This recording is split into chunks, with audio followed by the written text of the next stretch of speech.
Well, thank you for watching today's special edition, News 24. We normally don't do the news on Saturday, but today we are.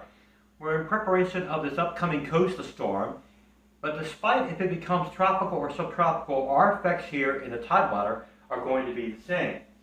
Now we go to windy.com, that is where we get this from, and you can see again that storm that's going to be developing off the southeastern coast. The question is, will it develop subtropical characteristics or just remain a nor'easter or a tropical storm like that?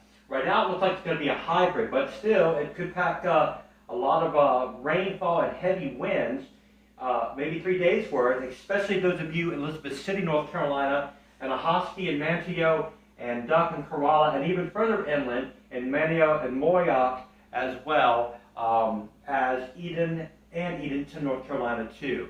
So that's something we're going to continue to watch, but it could be a prolonged event here and whatnot. So let's talk about tropical systems. How do they form? They are a warm core system. That means they rely completely on the heating of the ocean.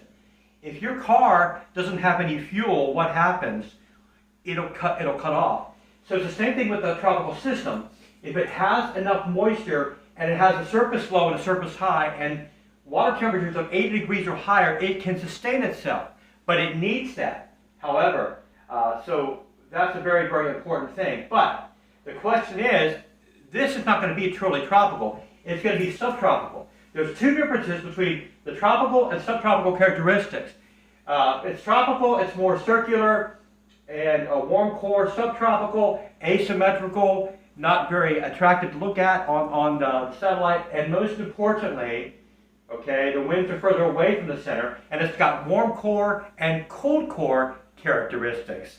So I hope that makes a lot of sense to you, as it did for me preparing it. But we'll monitor the latest. But Monday, Tuesday, Wednesday looking like a pretty good bet. We're going to have some heavy rain, some strong winds, and possibly minor to moderate tidal flooding here in Ocean View.